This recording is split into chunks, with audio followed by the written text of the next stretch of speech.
ABBA, the legendary Swedish pop group, has left an indelible mark on music history with their infectious melodies, lush harmonies, and timeless songwriting. Their music has been covered in countless ways, from orchestral renditions to heavy metal interpretations.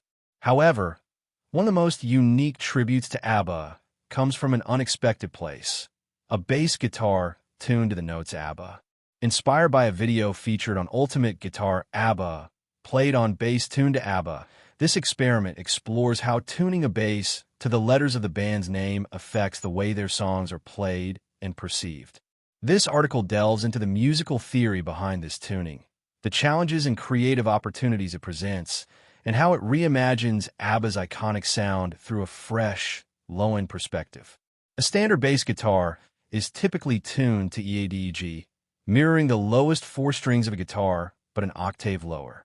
This tuning provides a balanced range for playing bass lines across different genres. However, tuning a bass to ABBA, from the lowest to the highest string, is highly unconventional. A, lowest string, provides a deep, resonant foundation. B, second string, adds a mid-range punch. B, third string, doubles the B note, allowing for unison playing.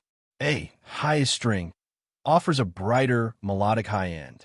This tuning essentially creates a symmetrical, intervallic structure that changes how chords and melodies are played. The name ABBA is not just an acronym of the band members' first names, Agnetha, Bjorn, Benny, Anni-Frid, but also a sequence of musical notes. By tuning the bass to ABBA, the instrument itself becomes a tribute to the band, forcing the player to approach ABBA's music in a new way. ABBA's music is known for its rich harmonies and sophisticated chord progressions. However, bass guitars are not typically used for full chords due to their low register. The ABBA tuning changes this dynamic. Unison and octave playing. The double B strings allow for powerful unison notes, reinforcing certain harmonies. Inverted chords. By playing partial chords across the strings, the bass can imply harmonies in a way standard tuning doesn't easily allow. Drone effects. The two A strings, low and high, can create a drone-like effect, anchoring the harmony while the B strings add movement. Many of ABBA's melodies rely on vocal harmonies and synth arrangements. Translating these to bass requires creative thinking. Higher register melodies. The high A string allows for playing melodies in a brighter range. Slide and hammer-on techniques. The close intervals between B and A make slides and legato playing effective. Harmonic overtones. The tuning symmetry can produce interesting overtones when played with distortion or effects. ABBA's songs often feature danceable, disco-inspired rhythms. A bass tune to ABBA can emphasize root notes. The low A string grounds the groove. Syncopated playing. The double B strings allow for percussive, rhythmic accents. Funk and slap potential. The tuning's tension differences could inspire new slap bass techniques. Unlike standard tuning, where strings are tuned in fourths, ABBA introduces a major second interval between the A and B strings. This requires adapted fingerings. Scales and riffs must be relearned to fit the new intervals. Hand positioning. Playing across the double B strings may feel unusual at first. Higher tension on B strings. Since B is higher than A, the second and third strings may feel tighter. Intonation adjustments. The bass may need a setup to ensure all notes play in tune across the fretboard.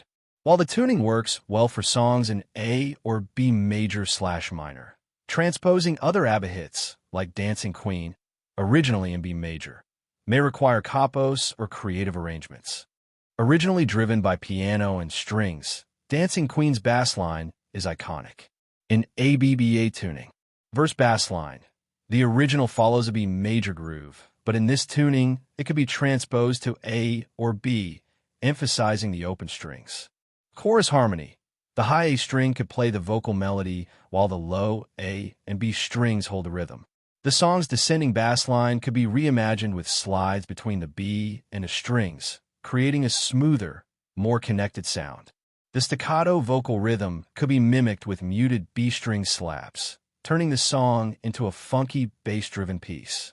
While alternative tunings are common in guitar, e.g., dadgad, drop D, bassists often stick to standard tuning. Experiments like ABBA show that new sounds are possible. Unconventional tunings can inspire fresh compositions. Genre blending potential. This tuning could work in metal for chugging riffs, jazz for extended harmonies, or ambient music for drone effects. Tuning an instrument to a band's name is both a gimmick and an artistic challenge. It forces musicians to think outside the box. Constraints breed creativity. Reinterpret familiar music. Even well-known songs can sound fresh in a new tuning. Tuning a bass to ABBA is more than just a quirky tribute. It's an exploration of how alternate tunings can reshape familiar music. While it presents technical challenges, it also opens up new harmonic, melodic, and rhythmic possibilities for playing ABBA's catalog. Whether used as a practice exercise, a creative experiment, or a performance gimmick, this tuning demonstrates that even the most established music can be reimagined in surprising ways. For bassists looking to push boundaries, ABBA tuning offers a fun and musically rewarding challenge.